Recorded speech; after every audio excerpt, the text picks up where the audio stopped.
One of your big points that you have to repeatedly refute is that post-exertional malaise, or you actually call it post-exertional symptom exacerbation, is not deconditioning. It's different.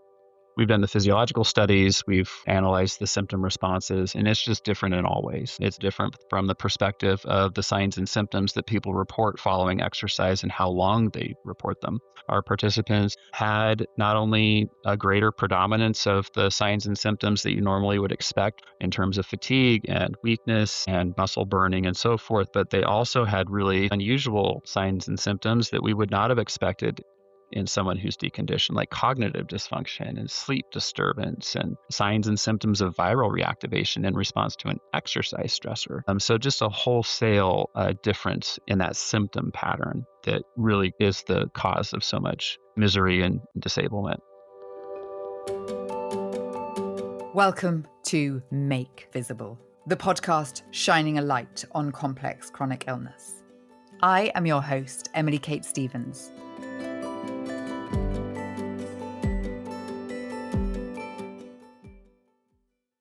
Welcome back to Make Visible, and welcome back to Gez, who will be joining me again. Today, we are bringing you an interview that I did with Todd Davenport, physiotherapist and academic who has done so much research into complex chronic illness. Before we dive into the interview, Gez, how are you doing? Today's a rough one. It happens, pushed it too hard last week, had a big day out in the cold on Sunday, and now it's the sort of 36-hour later slam down. So I've spent the day in a dark bedroom with the curtains drawn, with earplugs in, doing as little as possible and trying to stay off my phone. So hopefully I have enough spoons to make words go in the right order today. We'll find out, won't we, in due course? Well, I appreciate you being here, and this is such a fine example of what we're going to be digging into today, which is post-exertional malaise or post-exertional symptom exacerbation, as Todd Davenport likes to call it. But before we do that, I just want to talk a little bit about our episode last week. We've had a pretty favourable response to it. I think people are happy to have you and I back chatting. Tell me, what response have you had to last week's episode? So I put out an extract of it, about 12 minutes or so, where I talked about EMDR, and I put that out on my YouTube channel. And I had some very nice responses on there, but also a few people who were unhappy with the content. I don't know how many of them watched all of it or were simply responding to the thumbnail, hard to know. But I think it's worth talking about this subject of, I almost don't want to say the two words mind, body, because that's sort of the hot potato that gets thrown around in the community a little bit. And the reason why it gets thrown around as a hot potato is because of the history that ME/CFS patients have had over the last 30 years or so. So I just want to address that quickly. So some of the comments that came in on my YouTube video were saying things like, you're patient blaming, this is doing patients harm by talking about this subject, and essentially you're a psychologizer. And where this comes from, what they're talking about is this sort of the history that's happened with ME/CFS, where there was a cohort of scientists who were trying to argue that the condition was essentially psychologically led, and that psychological conditioning, depression and anxiety leads to inactivity leads to deconditioning, and then it becomes a feedback loop where the body gets stuck in this. And all you need to do to get better is get out more. And then there were, the later PACE trial that subsequently got debunked. There is a huge and torrid history on all of this, and I am very much on the side of the ME/CFS patients who went through it. And we're very cognizant of this, you and I talking about it and all of the research that we have done. This is so much at the forefront of our mind, and we would never, ever be sitting here patient blaming or psychologizing this illness at all. That is not what we are doing. And to a degree, the way that flips back on you, I find that upsetting, because you are someone who has been such an advocate for this patient community. So for you to get kickback for talking about things, we caveated this last week. We said we want to be able to have these conversations and bring some of these things into the fore without immediate judgment or without seeing that title and deciding before you've even dug into it or listened to what you have to say on it, what the opinion is or what we're trying to say with it. Because from everything that we have done, what we are trying to do is help people understand what's going on for them and understand what options might be available to them in their specific circumstance, bearing in mind, as we said last week, that everyone got into their various illnesses in different ways and everyone is going to find a different path out. Absolutely. I mean, I'll just try and sort of frame the context around where I come from when I'm talking about this stuff in terms of how I see that history, how I see this idea of psychologizing, and how we can or should talk about things now when it comes to talking about long COVID, ME/CFS, chronic Lyme, fibromyalgia, and all of these complex chronic illnesses. So I'm fully aware of the history. I've got an interview with David Tuller, who's well known within the community on the channel. I had a full chapter in my long COVID handbook talking about this. And where I want to draw the line is by saying there's a huge difference between this idea of the psychologizers, which is saying that it's a condition that comes out of depression, anxiety, and activity deconditioning. And what we understand with long COVID in particular, where this is a condition that is caused directly by the SARS-CoV-2 virus, that was an infection at the time, which may be persistent, either active or inactive in the terms of viral debris. So there is a very direct cause here that is not psychological. If we look, though, at this larger picture and take a step back, not everybody who catches COVID goes on to develop long COVID. So there's something different about the people who do develop long COVID. Not just that, we've had studies that have looked at biopsies from gut tissue and found that even people who did not have long COVID symptoms had viral debris in their gut tissue, the same as people who had long COVID, although it was more represented in the people who had long COVID, suggesting there was a relationship there, but having it in itself was not directly linked to developing symptoms. My point here being is there is something about us as individuals that has meant that we have developed long COVID from that specific event, whatever that is. And what is that? Well, the answer is it's going to be some combination of our immune system response, our nervous system response, our metabolic system response. And that will be in part genetic, and it will be in part a collection of every single life experience we've had, every other viral infection we've had, every other bacterial infection we've had. All of these things will shape our immune system. Every life experience we've been through will have shaped our nervous system and our metabolic system. All of these things are linked. And when it comes to looking at researching the condition or treating the condition, this is a very complex multi-system condition, and we have to look to be addressing each one of these systems. And not all of those interventions are necessarily going to be pharmacological. Some of them are going to be behavioral. Some of them may be psychological that can help your nervous system get into a more evenly balanced state with less sympathetic activation, which isn't a controversial thing to say when we see how widespread dysautonomia is in the condition.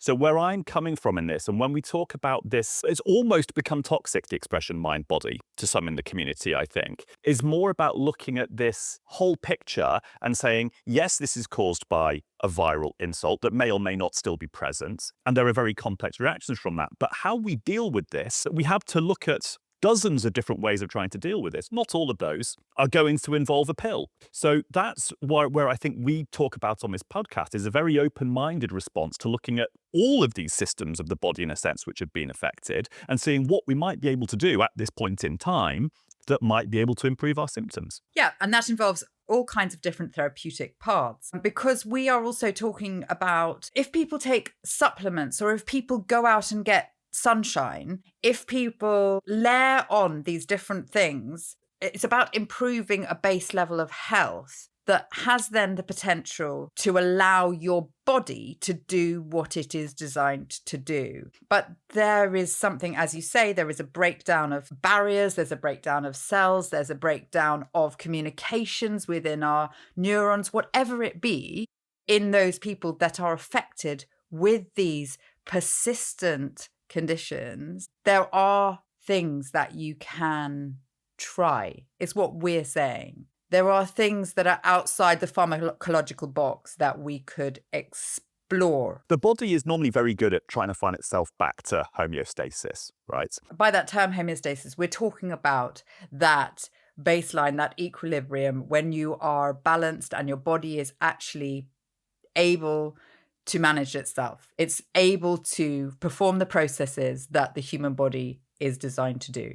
something has happened here that has knocked the body out of homeostasis. And what we're sort of talking about is this idea that is it possible to layer enough interventions on top of each other, even if none of them is a magic bullet by themselves, but you might be able to get the body to a tipping point where it can find its way back to homeostasis. And we hear these stories of spontaneous recovery. And probably what's happening in those cases is the body has got to a place where it can actually just overwhelm the forces against homeostasis and find its way back to equilibrium and health. Yeah.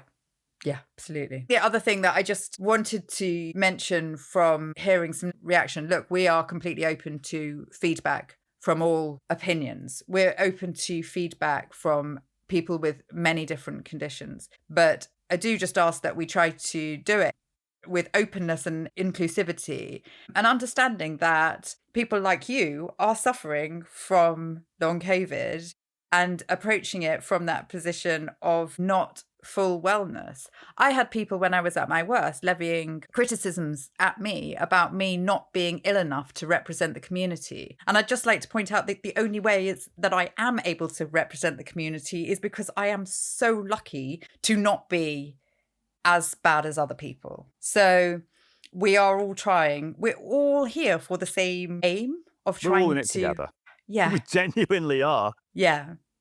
And when you and I talk, what we're trying to do now with this podcast is take these heavily scientific ideas and themes and relate it to our personal experience. We are only ever giving our personal experience. We are not doctors. We are never giving medical advice. We are simply giving you anecdotally how these things impacted us and how the things that our experts talk about have related to our experience. Absolutely. So this and your condition today actually leads us nicely into our major subject matter for today's interview, which is that of exercise, which, similar to mind body, it is such a divisive word in the community. In this episode, there are going to be some theories and phrases, most of which Todd Davenport explains, but I just wanted to point out that we will include in the show notes some information about the terms such as cardiopulmonary exercise testing, mitochondrial dysfunction, oxidative phosphorylation. Have I said that right, Gez? You have. Submaximal exercise testing, ventilatory anaerobic thresholds. Some of these might seem a little bit scientific. We are going to include information in the show notes. So as you are listening, do check out the show notes for a little bit more background on some of these terms. So let's dive in.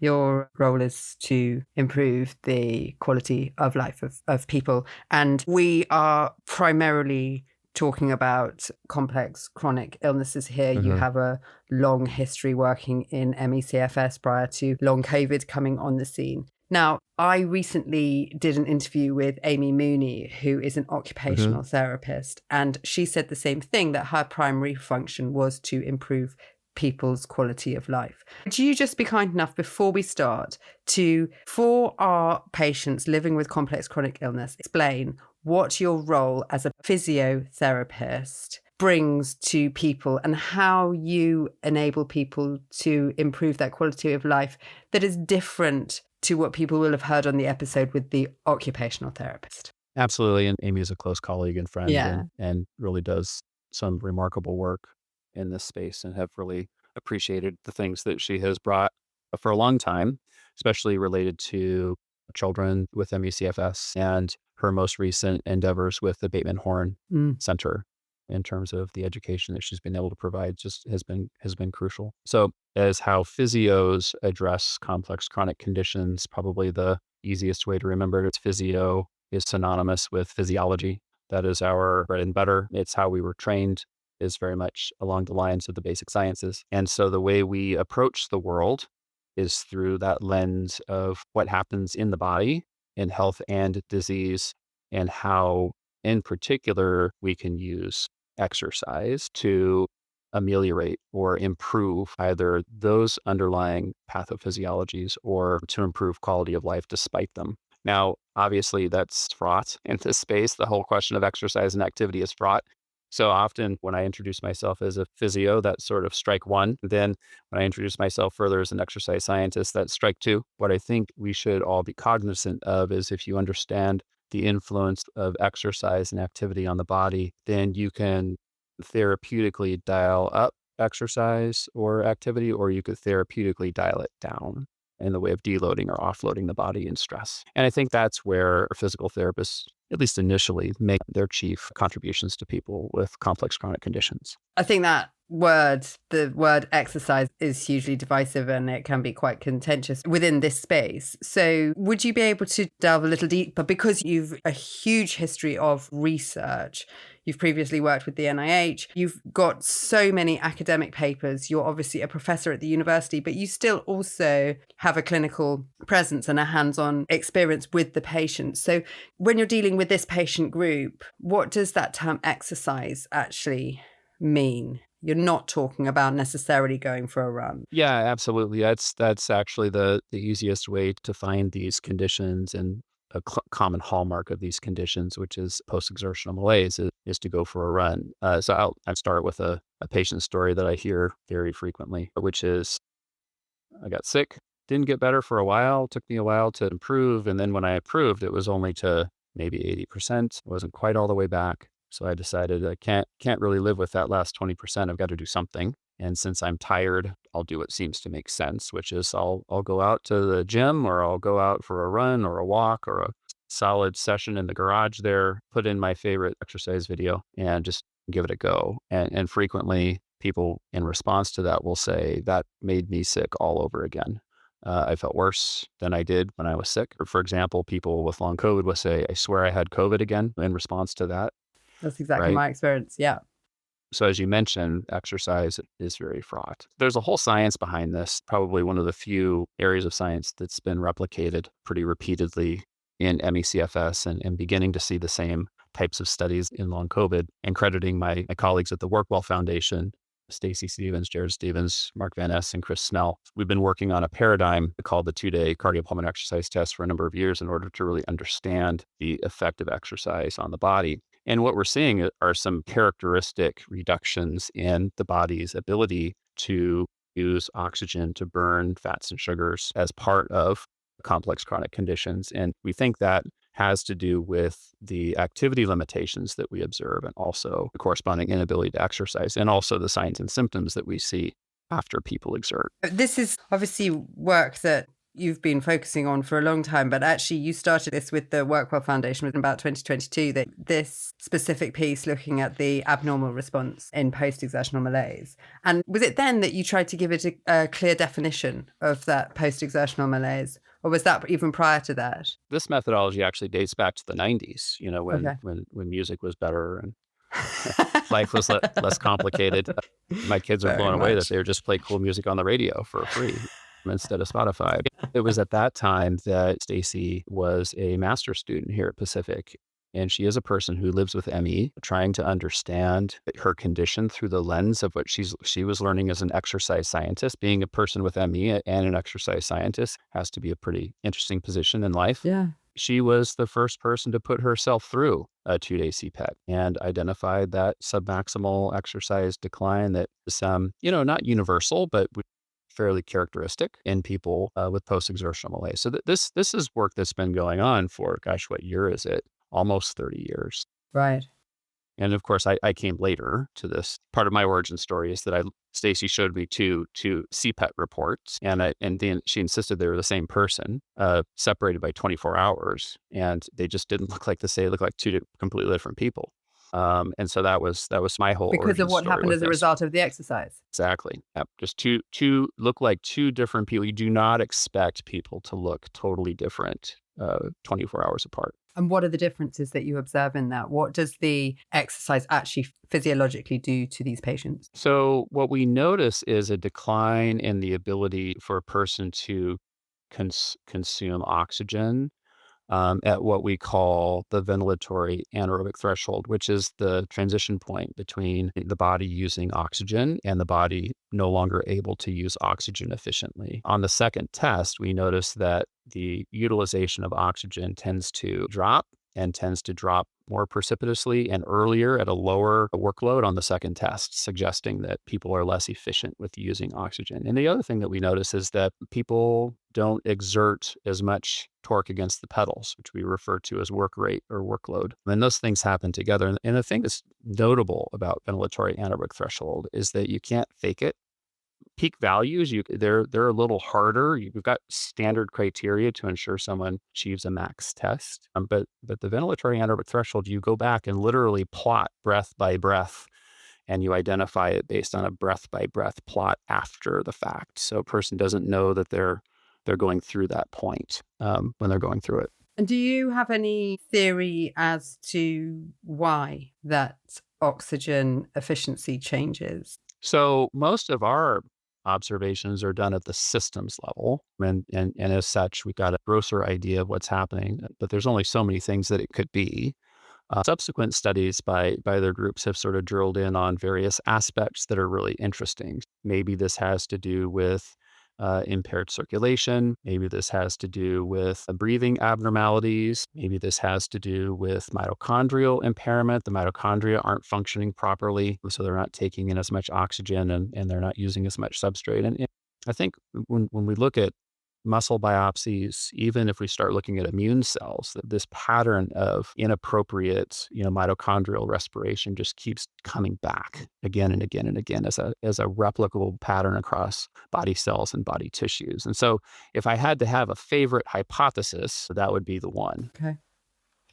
Is that to do with the ATP production or uptake of the ATP in the cells? It is. So mitochondria, everyone recognizes as the powerhouse of the cell. And probably the best way to think of a mitochondrion singular is like a little battery. They're like little capacitor. And they essentially, there's this conversion of fats and sugars that we consume to chemical energy through releasing bonds, and those bonds release electrons, and the electrons then form the basis of the battery. And so there's a whole cycle called oxidative phosphorylation, citric acid cycle. Old people like me know it as the Krebs cycle. And it's the first thing you learn as a clinical student in biochemistry, and it's the first thing you want to forget because it's really complicated. It feels like karmic justice that this is my life, understanding this. But there are specific steps within that Krebs cycle that get followed. And those steps are mediated by specific chemicals. And some of those chemicals are demonstrably decreased in people living with post-exertional malaise, whether this is with ME initially or now with some of the data coming out with Long COVID. And so some of the studies identify slightly different steps, but there is something about this process that gets disrupted in across body cells, which is notable because it's easy to kind of think, well, it's exercise specific. This must be a muscle thing. He's a physio. But we see this also in immune cells and so forth. So this inappropriate metabolism just sort of seems to be a key theme in post-exertional malaise. Okay. I guess one of the things that our audience would really like to know is if that is what has happened to the cells, what are the strategies that you have been working on to try and enable people to rehabilitate? For example, you've recently been looking at the feasibility of using heart rate monitors. Mm-hmm. And I'd raise that right now because that is looking at, it's not actually looking at your VO2 max exactly, is it? But it correlates with that, with the CPET testing that you were doing. So have you found methods like that might actually enable patients to move forwards or have strategies that enable them to prevent this big post-exertional malaise crash? Yeah, it's a good question. As for what do you do, that is if it's the NIH Recover study, it's a $1.15 billion question. It's not even $1 million question anymore. It's a big ticket item. And there are a lot of smart people working on lots of different hypotheses related to this. One of the things that my Workwell colleagues and I have worked on for a number of years is really working off of this simple idea that if you have a dysfunctional energy system, but you have other energy systems you can use to try to stop relying so much on the one that doesn't work and use the ones that do. And so that's the fundamental idea here. And the thinking is if you can keep yourself out of, for example, aerobic metabolism, because we know the aerobic energy system is not working properly, it's unreliable, it seems damaged, but you have short-term energy systems that you can use, then the idea is to try and monitor your activity intensities to keep yourself out of aerobic metabolism. What do you mean by short-term energies? Yeah, so you've got three main energy systems. The first one really is it predominates within 2 minutes. Your muscles are using substrate that it has on hand to create ATP, which is the power molecule. And then after 2 minutes is when your body really starts using oxygen to create ATP using this oxidative phosphorylation or Krebs cycle. And it's a very efficient process. It creates lots of ATP, but over time and with increased intensities, the cycle defeats itself. It creates waste products, lactate, reactive oxygen species that end up gumming up that nice cycle.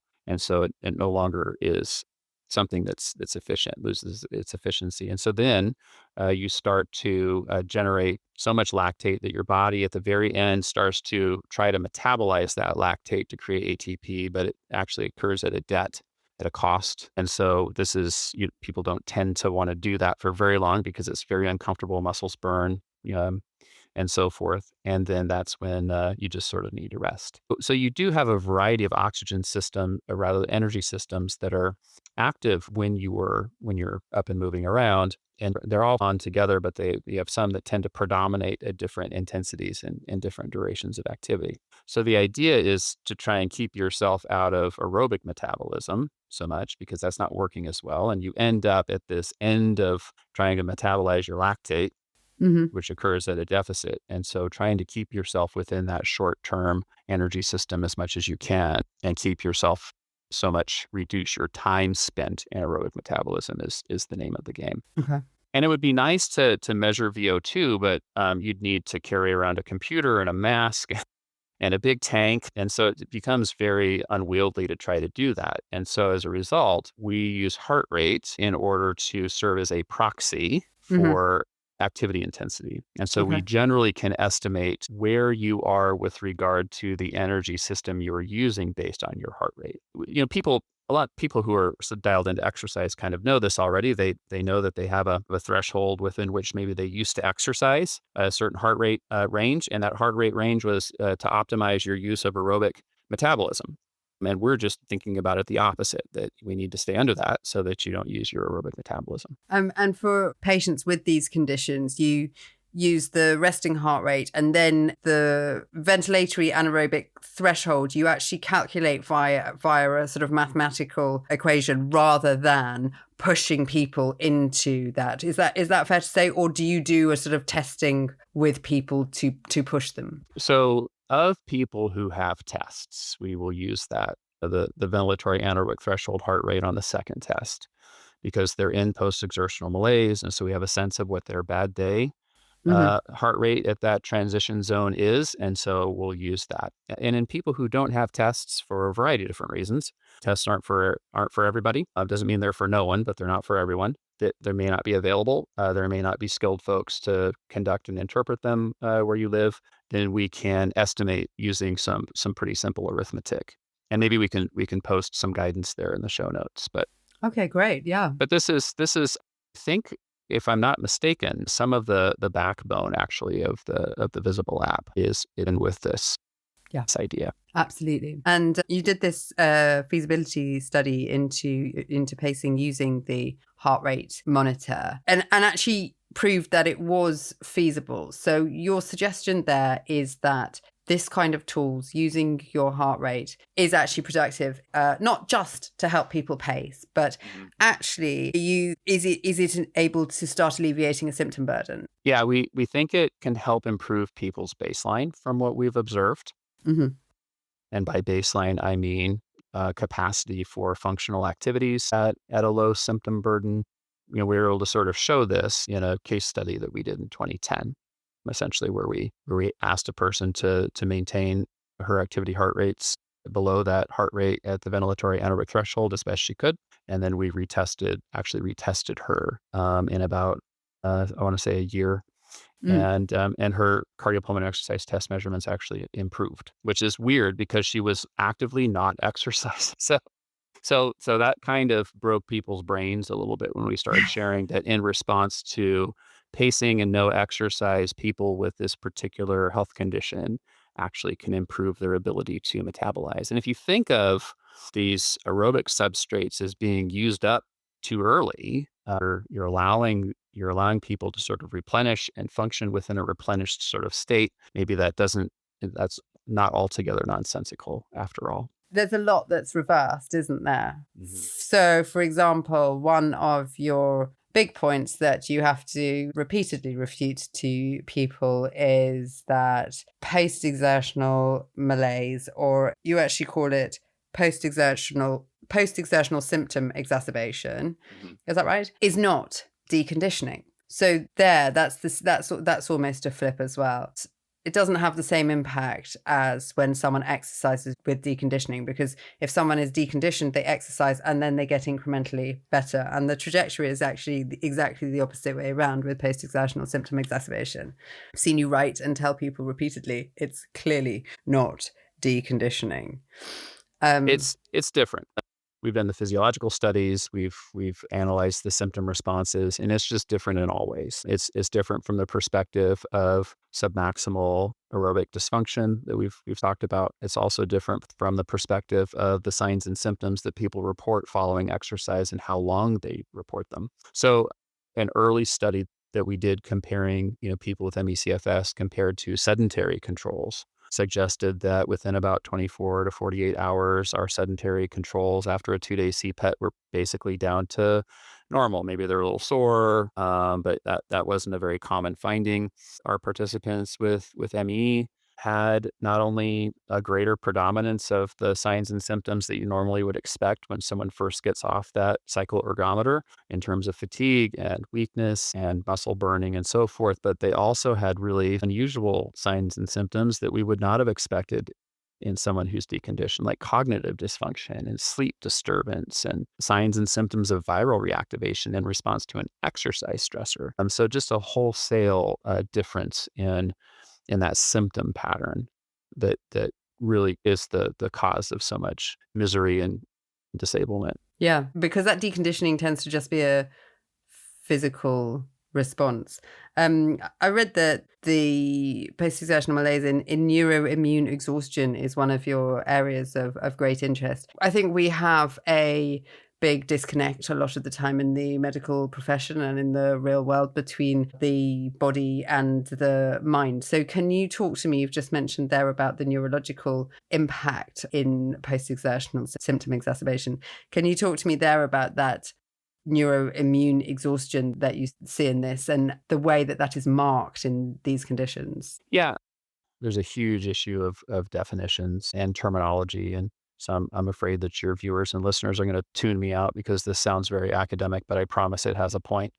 Frequently you'll hear post-exertional symptom exacerbation, post-exertional malaise, and post-exertional neuroimmune exhaustion being used all synonymously and interchangeably. And you'll hear them used with more colloquial terms that are derived from lived experience, so things like exacerbations and crashes and so forth. And so trying to sort of pick through these terms and what they mean and what they mean to whom can be really complicated. So my preferred way to think about this problem that we're talking about is post-exertional neuroimmune exhaustion, or PENE. And it's really defined nicely in the international consensus criteria for myalgic encephalomyelitis.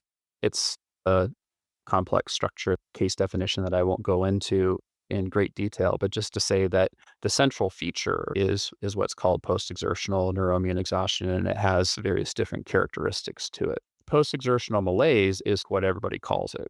It is kind of like the nickname. It has a more prolonged use, maybe dating back to the early 90s, starting to be integrated into myalgic encephalomyelitis, chronic fatigue syndrome case definitions as early as 1994 as a non-compulsory criterion, kind of vaguely defined. And PEM is just what everybody calls What it. everyone But there are calls some it. problems with PEM because it's vaguely defined. People don't like the malaise The portion malaise, because yeah, just malaise makes you is, sound like you're a little bit yeah, I just feel a little weary. wobbly. Yeah, People get this mental image of fainting ladies on couches in Victorian times, and that's not fair. it So is. It's a it's very old-fashioned word, isn't it? very old fashioned, and it really undersells the severity of what we're talking about. But what I enjoyed about the definition of with the neuroimmune exhaustion is it suggests this idea that it's a depletion in your nervous system, in your neurology, that is then driving the physical exacerbation. So it's almost like there's a kind of flow, it feels like to me, rather than you've just got tired muscles. Yes. Yes. And I think that the key here is validation. I think that set of case definition criteria does the best to link back to a specific disease state, specific pathobiology. Whereas as we look at post-exertional malaise and then post-exertional symptom exacerbation, which finds common usage in the long COVID community, but it's actually part of the international consensus criteria.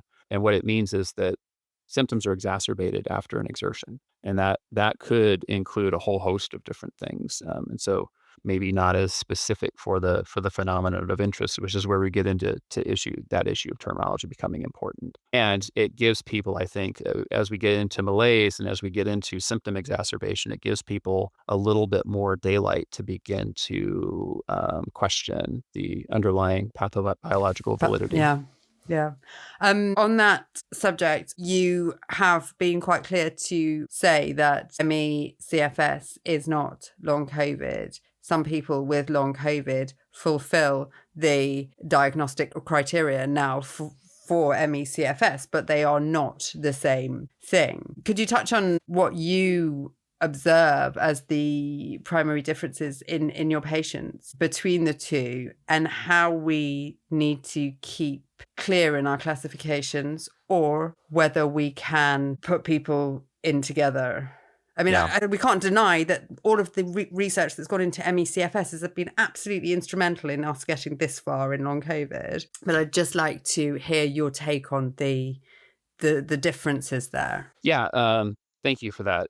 So absolutely, in the great Venn diagram of everything long COVID can be, one of the things it can be is ME/CFS. And the confounding thing is that as we start thinking about this, as we tend to kind of think of these conditions as being mutually exclusive. So we get reductionist in a hurry. It can only be one thing at a time. But really, I think talking about complex chronic diseases challenges us there. So people can have more than one thing. They can meet case definition criteria for more than one thing. And so ultimately, within the great circle that is long COVID, there are a portion of people who do meet case definition criteria for ME/CFS. Like, who cares? I mean, that sounds like an academic point made by an academic and maybe not immediate to lived experience. But when we think that people who meet these case definition criteria have an abnormal response to exertion and seem to have an underlying abnormality in metabolism that drives that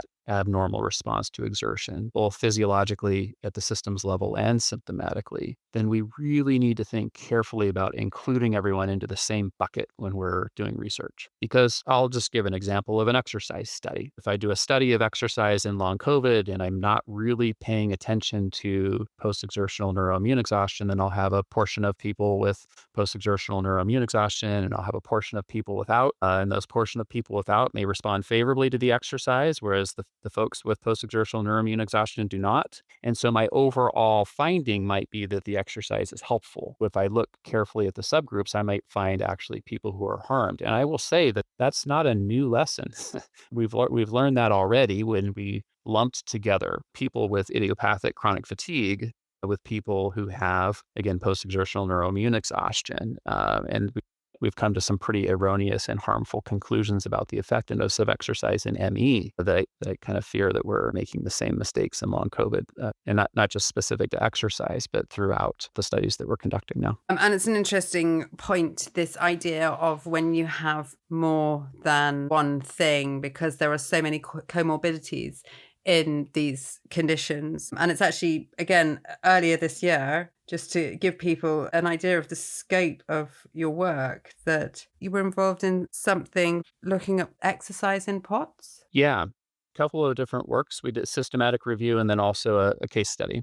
Yeah, you did a systematic review of the impact of exercise to treat POTS. And what's really, really interesting about that is that exercise is actually one of the first line treatments for POTS. Your review showed that, I think the main thing that come out of it, there's so much variability in the approaches that different people are using and in the outcomes. But one of the big things here is that POTS exists within several of these complex chronic diseases, many of which do not respond well to exercise. So when you have these overlapping things, one that is traditionally helped or traditionally treated with exercise, but you have another that it's going to be detrimental, how do we start to correlate or to look at clinical guidelines for how we treat these things? Yeah, wow. So as a follow-on, or kind of in parallel to developing that systematic review where we studied the studies, we also tried to carefully document the care of one individual with POTS who also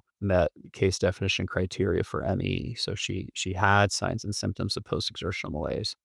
Because at the end of the day, the study of studies gives you a very good sense of, in general, on average, what will this intervention do, or what effect does this risk factor have, or so forth. But where a systematic review is much weaker is in the descriptive power of grappling with this question that you've identified. And I think the answer, to make a long story short for your audience, is carefully. So I co-wrote this case study with Clayton Powers and with Nicole Miranda. And the key finding was you could use pacing in some with POTS, which is sort of heretical, actually, because exercise is a frontline intervention, as you noted.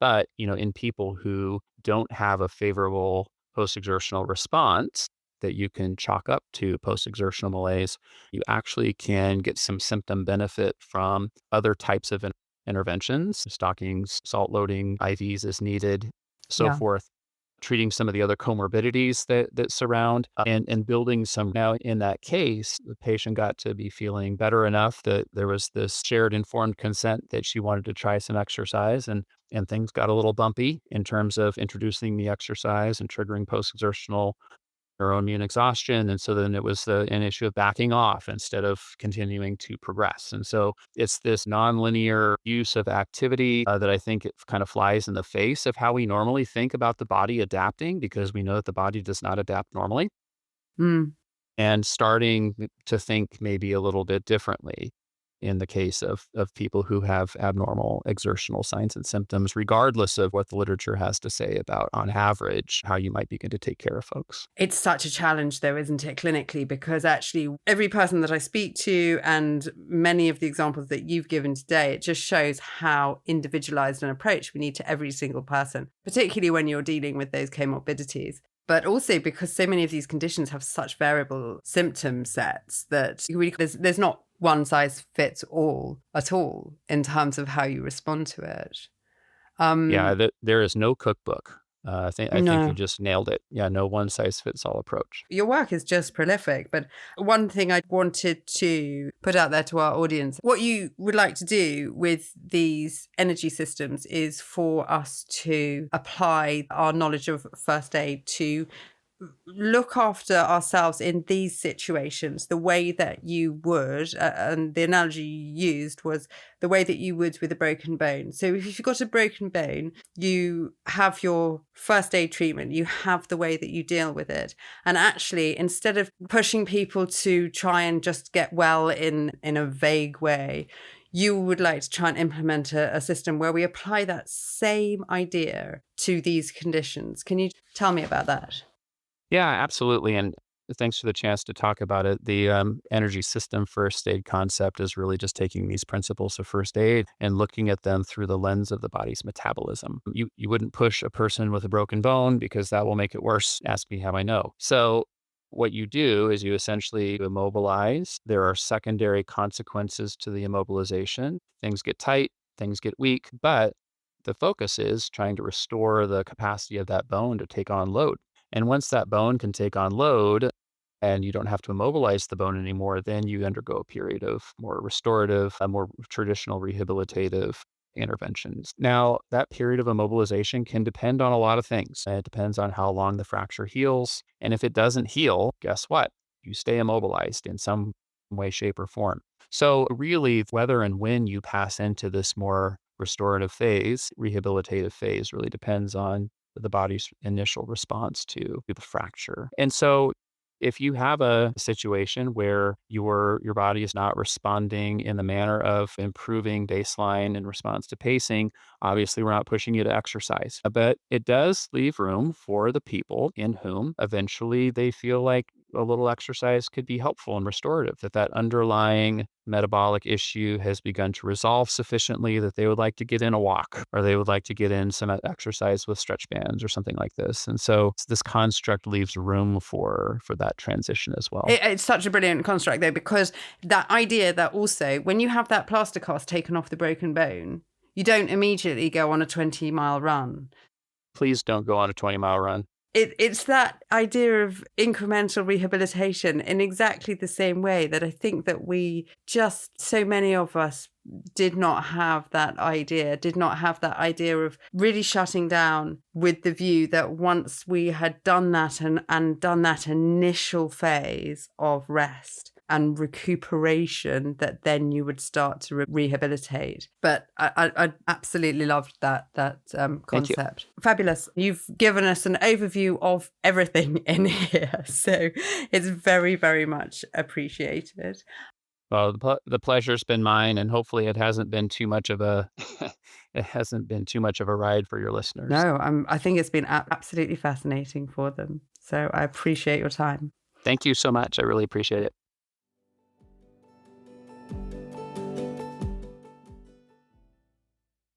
I absolutely love that idea. It's so simple. It seems so simple to treat these conditions with the first aid that you might offer any other condition. He specifically talks about a broken limb. But imagine a cut. You don't just leave that open, bleeding, ready to get infected. You treat it.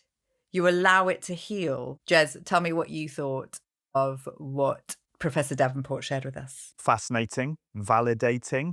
That's probably my key word. If I had one pull out to sum my experience of that interview up, it would be validating, because what he's talking about is stuff that feels intuitively right as a patient to how it feels. Couple of thoughts just on a few bits of it. So just regarding that first aid, I think what an important intervention immediately after the viral infection. And I wish so many of us could go back in time and stick a big plaster on our foreheads and say stop, because I was continuing to try and run for 2 months afterwards, and I got worse and worse and worse. And I'm pretty sure that had I not tried to do that, if I'd immobilized, I don't think this condition would have kicked on anything like it did. I almost cried when he gave that description in the interview of someone going for that run, thinking they're better, going for that run, and then saying they think they had COVID again, because that's the exact email I sent to work 3 weeks after I had COVID. Is I said, I think I've got COVID again, having been for a run. And interestingly, I don't know what virus my daughter had over Christmas, or 2 viruses she had. We tested for COVID. It doesn't say that it was COVID. I have been so specific with her school about her not having to do sport, not being pushed, being allowed to rest when she needs. I don't want to be overbearing with my child with the idea that she's going to get sick because I got sick. But if I have learned anything about how we should behave immediately post-virus, it's that we should listen to our bodies. The slight thing about the first aid is that I don't know how useful it is once you're 5 years in. At about 3 years in, I tried going for sort of 2 months of radical rest, or as radical rest I could get. I think it might have been too late at that point. I didn't necessarily feel any better for it. So I think, obviously, what do we do if that immobilization doesn't help? And obviously that's where the research has to kick in. But certainly as an intervention in the immediate aftermath of an infection for those who may be at higher risk. And when I say higher risk, it's all the same demographics and pre-existing conditions that we've seen as risk factors for long COVID. An intervention there could be absolutely critical. On that point that you just made about 3 years in going for radical rest, I was listening to something the other day talking about in these conditions, when you are stuck, and again, this is this whole nervous system thing, but when you are stuck in fight, flight, or freeze mode, when your nervous system is already that razzed up, which is a consequence of all of the symptoms and the lack of sleep and everything that you've been going through, your body perceives rest because your system is so revved up the entire time. So it thinks that it's actually sheltering from a predator the whole time, which is why rest is not restful when you're in this situation. Completely agree. Yeah. The other things I thought were particularly interesting is when he introduced this idea of the CPET testing and how the two sets of results one day apart for the same person could be so wildly different. Because there, right in front of you, is the cold, hard scientific evidence of what we've been saying for years about how exercise knocks you out if you do too much. And even cognitive exertion can knock you out. That's the thing. And so there's been a lot of research that's looked at how it's all about skeletal muscles are the ones that suffer when you do too much. But what I found really encouraged to hear from Todd was it's not just the skeletal muscle cells that are damaged, it's the immune cells. And by implication, all sorts of other cells too. And that certainly reflects the feeling of being struck down with the term that he used, which I quite like, a post-exertional neuroimmune exhaustion. Neuroimmune exhaustion. Because that is a much better descriptor that seems to capture the severity and the complexity and the all-consuming nature of what it is when you crash after having done too much. It removes that malaise phrase from it, which is so reductive in terms of what people go through. And he spelt that out also super clearly with the primary differences between deconditioning and this post-exertional neuroimmune exhaustion. It's not only physiological. We have all of these, or it's not just muscular. We have so many symptoms as a result of that exertion. And the other thing being that the trajectory is completely opposing. The other part of it, which I was very encouraged by, was how he was talking about the different theories for what could be causing this. It feels fundamental to me, and every instinct in my body intuitively tells me that this is a mitochondrial problem. And obviously, I'll defer to the science on this, but I'm very pleased to see the science is reflecting intuitively what it feels like. Because it's so system-wide, and you can almost feel it in every cell of your body. Going back to your point about the cognitive exertion, which we have known for quite some time, and I think you and I are specifically people who have been caught up more quickly with how we had to alter our physical exertion. And it took me so long to understand that still trying to exercise with the same cognitive capacity was not a possibility. And I live in relative wellness because of strategies that I have put in place. I live a completely different life, and my version of pacing is the thing that enables me to live in relative equilibrium. However, last week when we put out the first podcast of you and I together of this sort of relaunch into the new year, immediately post holiday, after everything that had been going on, I decided to add some heavy weights into a little gym session that I did. I have always been really, really careful since I had long COVID that I basically do yoga because I still can't push my heart rate too high. There are still certain things I can't do. But as a woman of a certain age, everyone says you have to lift heavy weights. So I lifted heavy weights and had a massive cognitively overloaded week, and I had a little crash. So it was a really interesting point at which to notice, 1 year of relatively feeling okay, and there is that glass ceiling is still there, and I still have to manage it. I still have to put all of those things in place. So it's not that it's all gone away, it's just that you can build those strategies in. What strategies do you have Do you use some of those that Todd spoke about, or what strategies do you have? And that's not necessarily today, but have you built over the last 5 years to try and balance things for you? So one of the things I found particularly interesting about what Todd was saying was how there are essentially 3 different energy creation systems. And Yeah. one of these appears to be knackered, which is some form of that electron transport chain / Krebs cycle, the aerobic respiration, Yeah. which is exactly what you do if you go for a run. That's Yeah. working out your aerobic. Get to your zone 2. That's how you build your maximal fitness, blah, blah, blah. So I have a long history of marathon running. I know all about training and how best to do that in the aerobic zone where it's most effective. But that's the one thing that is kryptonite for us. And that certainly reflects my experience of any time I do anything that gets aerobic, I start to feel unwell pretty quick. So he says up to 2 minutes, you're just about okay, because you've got certain energy that can enable activity that lasts that long. And this reflects my experiences, which is that I can help someone move a sofa, but I can't help them move house. That's the difference. If it takes 2 minutes or less, I'm okay. I've still probably got 90 to 95% of my muscle strength. Yeah. But if it's anything aerobic, or if I've got to pump up a bike tire after 2 minutes, I'm starting to get palpitations. And that's pumping up a bike tire. That's not like running. So for me, I think Interesting. for me, it's a really effective reminder of why pacing is so key. You just have to stay below that point of aerobic exertion. So anything you do that is exertive, you just have to really listen to. It may not be exactly 2 minutes in your individual case, but you just have to be very sensitive to when your body starts to tell you that something is not quite right, and that's when you stop. And you just never go into that aerobic zone. I was trying to run last summer and I was fine running without a crash if I only ran to the point at which I could stay breathing through my nose without gasping for air. Initially on my run, I was running to a maximum of around 1 minute 45, 2 minutes, and then I slowed down to a walk. And I could do 30, 45-minute runs like that without a crash. So that is fascinating because that plays into that whole theory that you push it, and once you're about to go over that threshold, you pull it back, rather than what you and I used to do when we were running, which is in those first 2 minutes, you reach that point and then you push it at that point for the next 45 minutes, or in your case, for the next, 3 hours. Oh, that's probably offensive, isn't it? You probably did marathons in less than 3 hours. A little bit less. But you train for longer. So one of the big things that I'd love to know what the answer is to this, there's 2 parts to this I'd really love to know the answer to.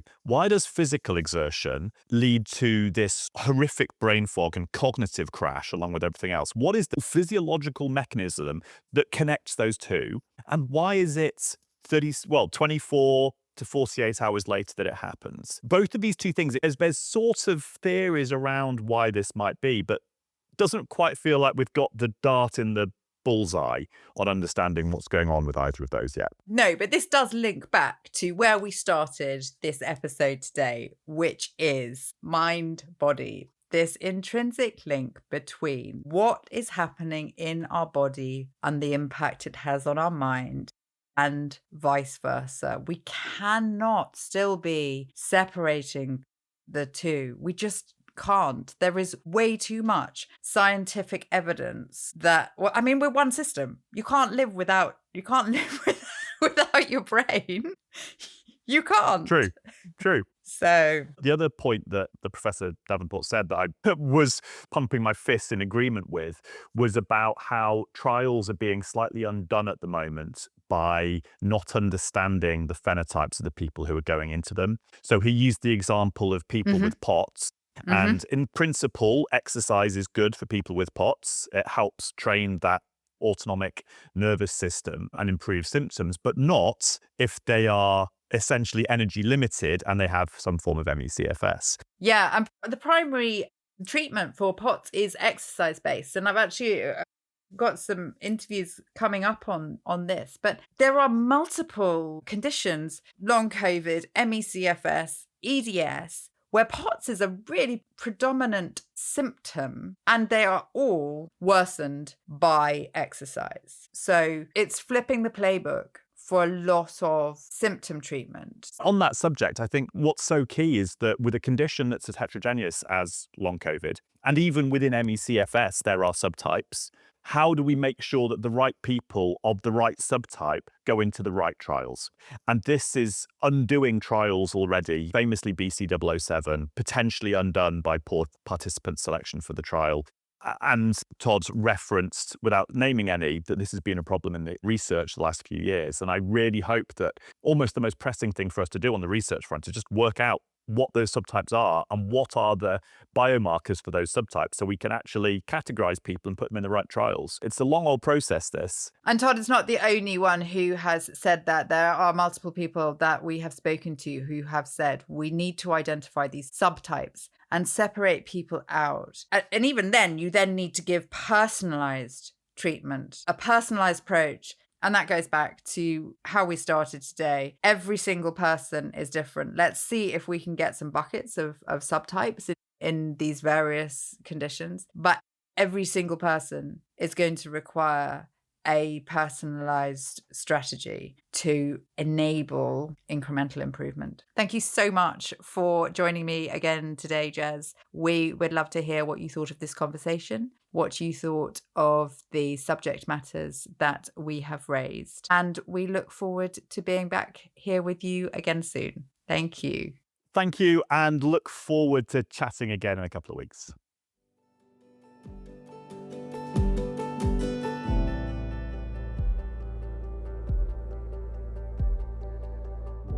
Thank you for listening to Make Visible. Please do like, follow, or subscribe to listen to our next episode where we'll be uncovering more insights into complex chronic illness. This was brought to you by the team at Visible, a group of scientists and engineers whose lives have been affected by energy-limiting health conditions. We're building wearable technology that's helping 100,000 people measure and manage their complex chronic illness. To find out more about what we're working on and how Visible could help you, visit our website at makevisible.com.